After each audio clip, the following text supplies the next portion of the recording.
chat about what we've been doing, and then you guys asking questions. I just want to share.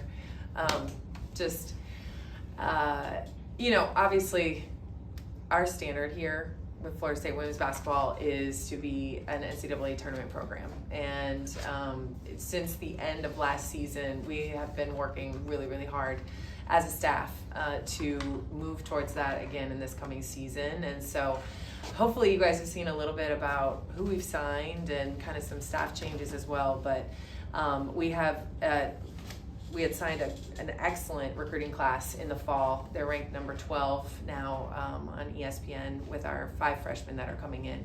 And then we signed 6 transfers, which brings us to a very, very deep roster. Along with our 5 returners. We only lost 1 returning player to the transfer portal and brought back 5 eligible players. So that roster is, as I said, deep. We're experienced, lots of talent, and I think we really filled in some areas of need going into next season that will really help us win some games. And also just with a staff change and bringing on Ron Huey, who was here and during a very successful time, and just honestly at a time where it's kind of similar. The last time we didn't make the NCAA tournament was 2011, the 2011-2012 season, and Ron Huey came in for the 2012-2013 season and was here for two years before he went on to be the head coach at Houston. But in those 2 years, the work that was done with him on staff and the recruiting that he did, the energy that he brought to the program propelled us into 2 more Elite 8 appearances, even after he had left, just the foundation that he laid in helping us recruit those kids. And so he's back and very timely, just very similar time frame of just a need for experience. He's been a head coach, and I really was looking to add that onto my staff, as well as just a really passionate voice that will reinforce us on the defensive end, which is a place we need to get better, and you certainly have to be a really good defensive team to finish in the top of the ACC and be in the NCAA tournament. So he's back, and just really, really excited to have him. And he was a huge part of the transfers that we signed, just getting those kids on campus first and foremost, and then be able to close the deal. He was a huge part of those things. So, just really excited for that change as well. Do you guys want to ask questions about that before we go, or how do we want to do? Yeah, that's fine. I don't know how we want to do it, or I can talk more specifically about our transfers. Will that help? Yeah, sure. Just going down one by one? Okay. You start with Aga, is that what you said? Yeah, Aga. Okay. Yeah, Aga. So Aga, and I think it's Makarat. Yeah, that's how Makarat, yeah. I think that's how they had it on them. Yeah, I'll just say yeah. So Aga Makarat was a 3-year player at Vanderbilt, and she's originally from Poland. So she comes to us with a wealth of experience. Obviously, Vanderbilt has done extremely well in the NCAA tournament and in the SEC these last 3 years, and Aga's been a part of that. She brings size. She is a lot taller than me, which we love to see. She's 6'3", but her skill set is that of more even of a guard. She can shoot the 3 really, really well. She handles the ball. But she can play defense. She's a versatile defender. So obviously we're going to need her size. We want her inside and outside because she's able to do that. And I think she's going to really enjoy the opportunity to expand her game, being able to be around the basket for us. But we're certainly going to want her on the 3-point line as well, and just bringing a little bit more versatility to our post game. Along those same lines, at the post position, Joy Egbuna from Alabama. She was a freshman at Alabama, another SEC post player. She also brings size.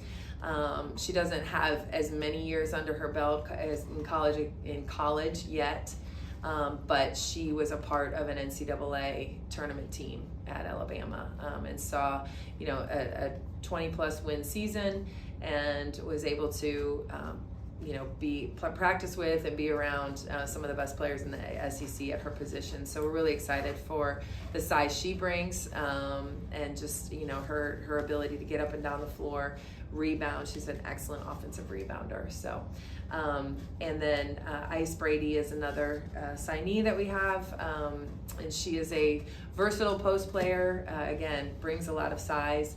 She will be medically redshirting this coming season, and so we'll be working to get her back onto the floor, but also we'll be developing her and getting her back playing and in tip-top shape for the following season.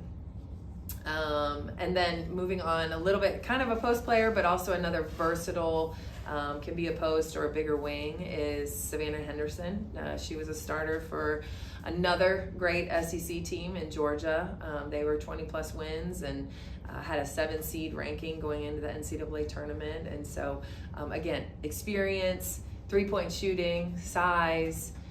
She brings another just competitive edge to our roster. As we fill out experience and just bringing 3-point shooting, which we always love. So that's 4 of them I've covered now. Okay, and so then we have 2 guards.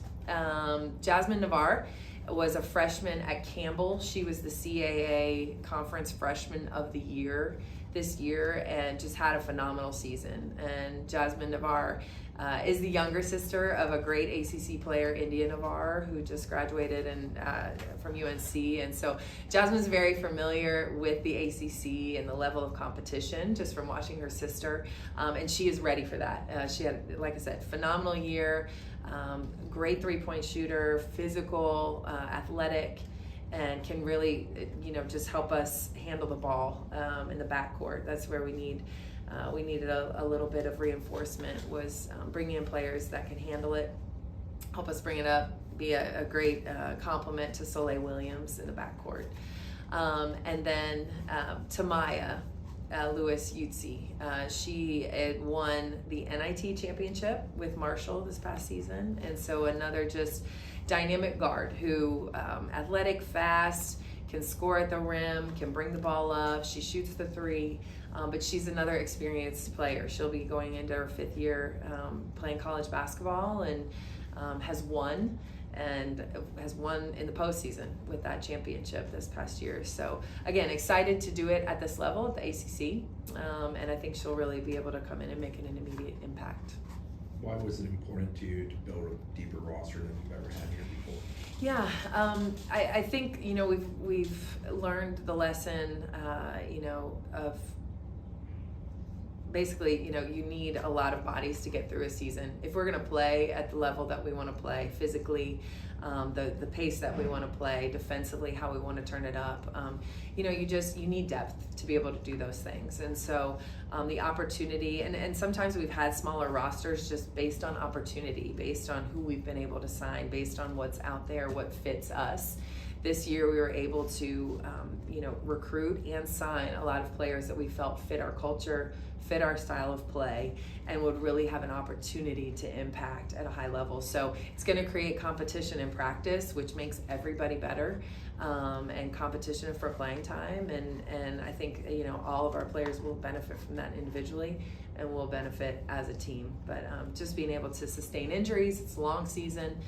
That's kind of been an Achilles heel for us, no pun intended, the last couple of years, just when we've had made important players go down at important times. So that'll really reinforce that and just give us more ability to win games throughout the season and go deeper into the postseason.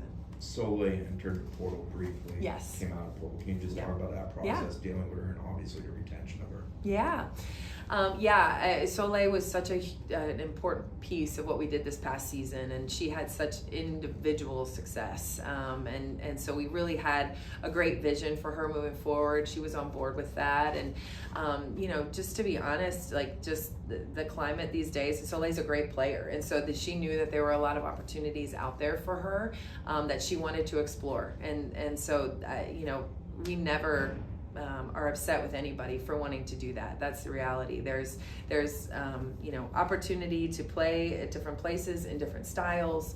different levels of success, and also financially, just financial opportunities. So Soleil explored that, but she, at the end of the day, her heart was with FSU, and so we were really, really happy to be able to retain her, having given her the opportunity to look elsewhere. And that's what you want. You want players that want to be here, and so that reinforced for Soleil and for us that this is where she wants to be, where she needs to be. And after she came back, she never left Tallahassee physically, but after she decided to come back and to sign with us again for next year, just her passion and energy in the postseason, her leadership was just came out even more, and so we're really excited for what she's going to be able to do individually and as a leader for our team next year.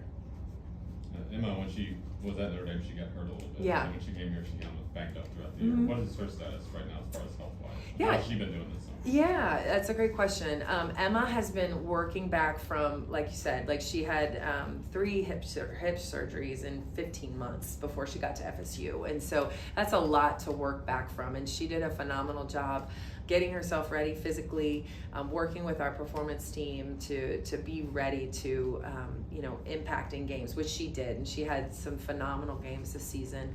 But it is a longer process, and there's some highs and lows with it. And so Emma's been working on her strength and conditioning, and that's really the biggest thing, is to make sure that she's taking care of her body and just continuing to get stronger. And she's done that. She had an excellent postseason as well. And so we're confident that as the months pass, she'll be stronger and be ready to do even more this coming season. Among the freshman group, is there, I know you expect all of them to step in Tucson, but is there anybody that you believe could be an instant impact player for you? Yeah, right. We love the opportunity for freshmen to make immediate impact and recruit them for that. A few that really had some big years this past year in high school. Missy Odom, she's our dual sport athlete. She's a softball and basketball player, and so physically and skill-wise, Missy is ready to play at the college level.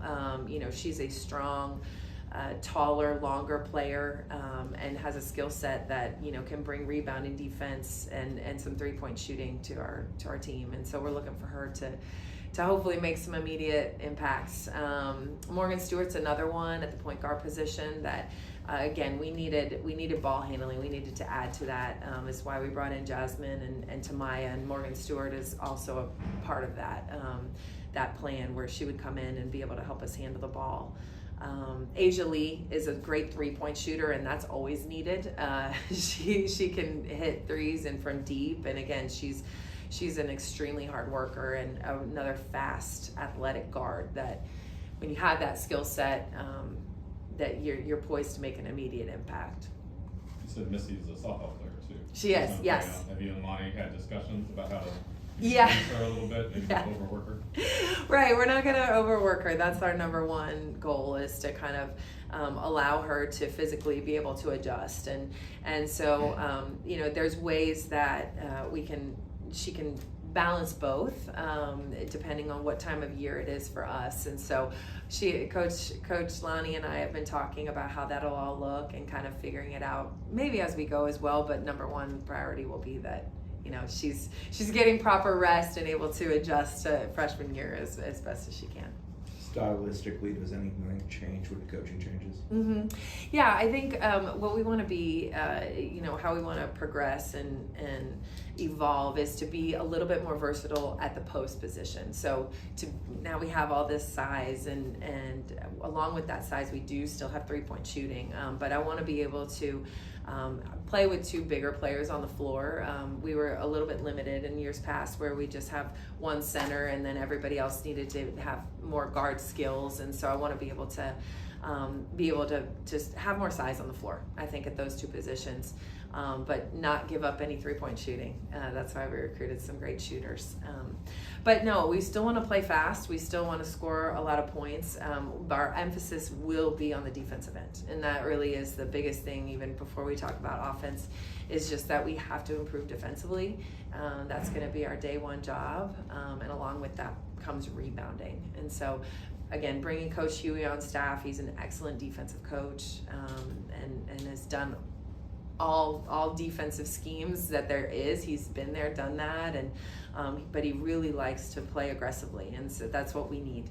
And so he's going to just definitely help bring a voice to that, and some, you know, just experience as a head coach with those defensive schemes. The size obviously will help with defenses. The expectation also that better ball handling helps you not have to be basically on your heels and turnovers leading to easy points.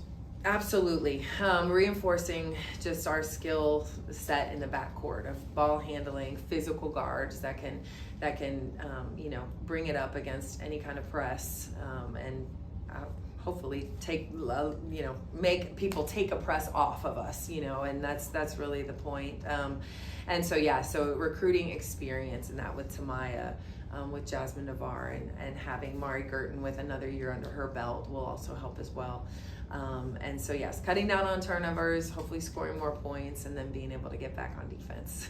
The portal era makes leadership a difficult thing to kind of organically grow. Yeah. Do you feel like you have people that are returning that will help in that department as well as maybe some of these newcomers? Yes, absolutely. I think we have just an amazing blend of experience and young talent, and even our young talent, like, you know, Jasmine Navarre, for example, she's only played her freshman year, but she was the conference player of the year. I mean, that, you know, to earn that honor, you've had to, you know, go through a lot, have done a lot, and played, you know, at a high level. And so yes, she brings that experience, as well as our players that have been playing college basketball for 3 or 4 years already. So the transfer portal definitely allows you to do that, and so we're very grateful for that. When Ice is ready to play next year, what can she bring? Because she's coming from UConn and played for Coach Oriana. What kind of leadership and like basketball knowledge does she bring to the team? She brings a ton of all of that. You know, having played in national championships and Final Fours, and been an important piece to those, and you know, just also her skill set is just very versatile. I mean, she can shoot the three. She, like I said, with her size, she's great around the basket, has excellent footwork, and has done it at the highest level against the best competition. And so that experience and that just flow just perfectly with leadership, I think. And she hasn't had to be a leader before in her college career. You know, there's been other people, I think, who have been more verbal leaders or taking, you know, on the scoring role where she's been, but that'll change, especially after she gets a year under her belt here to understand what we do, understand our system, get to know her teammates. I think she'll be ready to step into that leadership role that following year very well. When does everyone arrive?